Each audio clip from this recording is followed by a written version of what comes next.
ನಮ್ಮ ಚಳ್ಳಕೆರೆ ನ್ಯೂಸ್ಗೆ ಸ್ವಾಗತ. ನಾನು ಜಯಶ್ರೀ. ಇಂದಿನ ಪ್ರಮುಖ ಸುದ್ದಿಗಳು. ತಾಲೂಕು ನಿವೃತ್ತ ನೌಕರರ ಸಂಘದಿಂದ ಆಯೋಜಿಸಿದ್ದ ಸರ್ವ ಸದಸ್ಯರ ಮಹಾಸಭೆಯಲ್ಲಿ ಭಾಗವಹಿಸಿ ಮಾತನಾಡಿದ ಶಾಸಕ ಟಿ ರಘುಮೂರ್ತಿ. ಶಾಸಕರ ಭರವಸೆಯ ಮೇರೆಗೆ ಧರಣಿಯನ್ನು ಕೈಬಿಟ್ಟು ಮನೆ ಕಡೆ ನಡೆದ ದಲಿತ ಸಮುದಾಯ.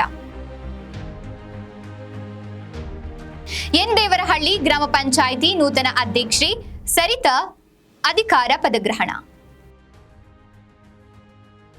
ಆಗಸ್ಟ್ 14ರಂದು ಅಲಗಲಿ ಬೇಡರ ಕೊಡುಗೆ ವಿಚಾರ ಸಂಕಿರಣ ಕಾರ್ಯಕ್ರಮ ಹಮ್ಮಿಕೊಳ್ಳಲಾಗಿದೆ.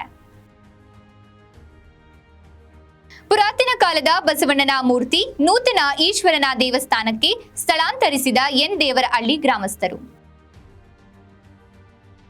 ಕಿಸಾನ್ ಸಂಘದ ನೂತನ ಪದಾಧಿಕಾರಿಗಳ ಆಯ್ಕೆಯನ್ನು ಹಿರಿಯ ಪದಾಧಿಕಾರಿಗಳ ಸಮ್ಮುಖದಲ್ಲಿ ಮಾಡಲಾಯಿತು. ನಿವೇಶನ ಹಂಚಿಕೆ ಮಾಡಲು ಅರ್ಹ ನಿವೇಶನ ರಹಿತ ಫಲಾನುಭವಿಗಳಿಂದ ಅರ್ಜಿ ಆಹ್ವಾನಿಸಲಾಗಿದೆ. ರಾತ್ರೋರಾತ್ರಿ ಈರುಳ್ಳಿ ಬೆಳೆಗೆ ಕಳೆನಾಶಕ ಸಿಂಪಡಣೆ ಮಾಡಿದ ಕಿಡಿಗೇಡಿಗಳು. ಅಧಿಕಾರಿಗಳ ಸಭೆಗೆ ನಮ್ಮನ್ನು ಕರೆಯಬೇಕು ಎಂದ ಉಮಾಪತಿ. ಅಂಗನವಾಡಿಗಳ ಸ್ಥಿತಿ ಬದಲಾಗುತ್ತಿದೆ ಎಂದ ಸತ್ರ ನ್ಯಾಯಾಲಯದ ನ್ಯಾಯಾಧೀಶರಾದ ರೋಣ್ ವಾಸುದೇವ.